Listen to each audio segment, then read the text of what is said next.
બે ટોલ નાકા વચ્ચે 60 કિલોમીટરનું અંતર હોવું જોઈએ, આ નિયમ છે. પણ ટેપ પટ્ટી લઈને અંતર માપવા જાય કોણ? રિચાર્જ કરાવો, ટોલ ટેક્સ ભરતા રહો. ખાડાવાળો રોડ મળે કે સીધો રોડ મળે, પણ ટોલ ટેક્સ ભરતા રહો. હવે આ નિયમ છે, સરકારના જ નિયમનો જુનાગઢ જિલ્લામાં ઉલાળ્યો થઈ ગયો.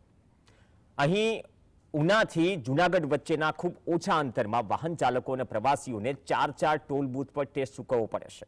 જનતાને લૂંટવાનો પરવાનો આપી તો દીધો છે, કોને આપ્યો છે એ હવે પૂછાશે. જીએસટીબી અનેક વખત અહેવાલ પ્રસારિત કર્યો. હવે સ્થાનિક નેતાઓ અને સ્થાનિકો પણ મેદાને આવ્યા છે અને જે ઉઘાડી લૂંટ થઈ રહી છે તેનો વિરોધ થઈ રહ્યો છે. સોમનાથ ઉના વચ્ચે ટોલનાકાથી હારમાળા બનાવી વાહન ચાલકો પાસેથી ઉઘાડી લૂંટ ચલાવવામાં આવશે. હાઈવે ઓથોરિટીના નિયમ પ્રમાણે દર 60 કિલોમીટરના અંતરે એક ટોલ બૂથ હોવું જોઈએ, પરંતુ નેશનલ હાઈવે ઓથોરિટીના અધિકારીઓ આ નિયમને ઘોડીને પી ગયા છે. જૂનાગઢથી સોમનાથ હાઈવે પર વંથલી નજીક, ગાદોઈ અને વેરાવળ નજીક ડારી ખાતે 2 ટોલ બૂથ છે. હવે સોમનાથથી ઉના વચ્ચેના હાઈવે પર 2 નવા ટોલ બૂથ શરૂ થશે. જેમાં કોડીનાર નજીક વેડવા ગામ પાસે એક ટોલ બૂથ અને ગોરખમડી નજીક બીજું ટોલ બૂથ શરૂ થશે, જેને કારણે સ્થાનિકો અને વાહન ચાલકોમાં રોષ વ્યાપી ગયો છે.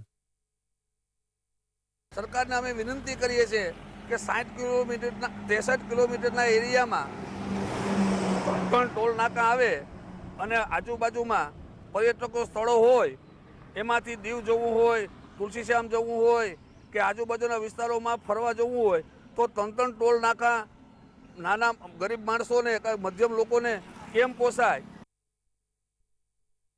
ઓથોરિટી જાણે લોકોને લૂંટવા બેઠી હોય તેમ વેરાવળ નજીકના ડારી ટોલ નાકાથી લઈ કોડેનાર સુધીના 63 કિલોમીટરના વિસ્તારમાં ટોલ નાકા 3 ઊભા કરી દેવામાં આવ્યા છે. 170 કિલોમીટરના અંતરમાં 4 વખત ટોલ ટેક્સ ચૂકવવો પડી શકે છે. બીજી તરફ ઉનાથી જૂનાગઢ વચ્ચે ચાલતા સ્થાનિક નાના વાહન ચાલકો ઉપર પણ મોટું ભારણ આવી શકે છે. હવે એક વખત આપણે ગુજરવું હોય તો આપણે 250 રૂપિયા ચૂકવવા પડે. હવે અમારે વણાકબારા છે ઉનાની બાજુમાં દીવમાં, એના માટે અમારે ચૂકવવા પડે 2 ટોલ નાકા. એ 2 ટોલ નાકાનો તમે હિસાબ કરો તો 500 રૂપિયા થાય. એક ગાડીએ 500 રૂપિયા થાય. રસ્તા જોઈએ એવા રસ્તા છે નહીં. તમે દાખલા તરીકે અહીંથી ખાલી માત્ર 15 થી 20 કિલોમીટર કોડીનાર સુધી તમે જોશો ને ડાયવર્ઝન જ છે, પૂરા રસ્તા બન્યા નથી. કોઈ પણ જાતની સુવિધા હજી છે નહીં. ગમે ત્યારે જતા હોય કોઈ પણ અજાણ્યો માણસ હોય તો અકસ્માત થાય તો કોઈ હાજર રહેતું નથી. પ્રવાસન સ્થળ દીવ, સોમનાથ અને સાસણ તેમજ જૂનાગઢ આવતા લાખો પ્રવાસીઓ પર ટોલનો બોજો વધશે. ભાવનગર સોમનાથ વચ્ચે નેશનલ હાઈવેનું કામ અનેક વર્ષોથી ચાલી રહ્યું છે. જે હાઈવે બની રહ્યો છે તેમાં પણ અનેક જગ્યાએ અત્યારથી જ ખાડા દેખાઈ રહ્યા છે. એવામાં માત્ર ટોલ ઉઘરાવવા સરકાર ઉતાવળી થઈ હોય તેવું લાગી રહ્યું છે.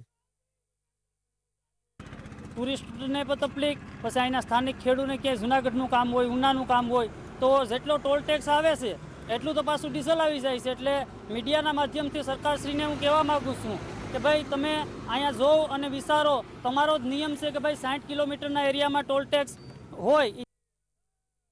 સરકારના નિયમની એસી કરતા ટોલનાકા અંગે જીએસટીબી અનેક વખત અહેવાલ પ્રસારિત કર્યા બાદ આ મુદ્દાએ જોર પકડ્યું છે. આમ આદમી પાર્ટી પણ ટોલનાકાના વિરોધમાં આગળ આવી છે.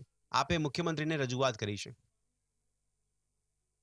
ગીર સોમનાથની જનતા વતી માનનીય ગુજરાતના મુખ્યમંત્રી ભૂપેન્દ્રભાઈ પટેલને રજૂઆત કરવામાં આવી છે કે કેન્દ્રીય મંત્રી નીતિનભાઈ ગડકરીએ સંસદમાં એવું જણાવેલું કે 60 કિલોમીટરમાં એક જ ટોલ ટેક્સ હોવો જોઈએ, અને આ સંદર્ભે અમારે ગીર સોમનાથ જિલ્લામાં 63 કિલોમીટરમાં national highway authority of India દ્વારા 3 ટોલ ટેક્સ સ્થાપવામાં આવ્યા છે, જેથી કરી અને જનતા ઉપર ખૂબ વધારે ટેક્સ લાગી શકશે. નાની મુસાફરીમાં મસ્ત મોટો ટેક્સ ચૂકવવો પડશે. ટોલ નાકાના વિરોધમાં જીએસટીબીની મુહિમ રંગ લાવી છે. ઉનાના પૂર્વ ધારાસભ્ય અને કોંગી નેતા પૂંજા વંશે કેન્દ્રીય પરિવહન પ્રધાન નીતિન ગડકરીને પત્ર લખ્યો છે, જેમાં તેમણે 60 કિલોમીટરના નિયમની યાદ અપાવી છે. એટલે કે 60 કિલોમીટરની અંદર 3 ટોલ નાકા બનાવવામાં આવ્યા છે. તો આ ભારત સરકારની પરિવહન મંત્રાલયની ગાઈડલાઈન, એની માર્ગદર્શિકા અથવા એના નિયમોનો સ્પષ્ટપણે ઉલ્લંઘન કરીને આ ટોલ નાકું બનાવવામાં આવ્યું છે એવું સ્પષ્ટપણે માની શકાય છે. હવે જો ટોલ નાકું બનાવ્યું તો આ ભારત સરકારની ગાઈડલાઈન, મંત્રાલયની ગાઈડલાઈનની વિરુદ્ધમાં જઈને કોણે ટોલ નાકું બનાવ્યું છે અને શા માટે બનાવવામાં આવ્યું છે? હું બહુ સ્પષ્ટપણે માનું છું કે આ ટોલ નાકું એટલા માટે બનાવવામાં આવ્યું છે કે જે કોન્ટ્રાક્ટરને કામ આપવામાં આવ્યું હોય એ કોન્ટ્રાક્ટર અધિકારીઓ અને બધાએ મિલી ભગત કરીને ગીર સોમનાથ જિલ્લાની જનતા પાસે લૂંટવા માટે ગાઈડલાઈનની વિરુદ્ધમાં જઈ અને સરકારના પૈસે એટલે કે પ્રજાના પૈસે એ ટોલ નાકું ઊભું કરાવવામાં આવ્યું છે.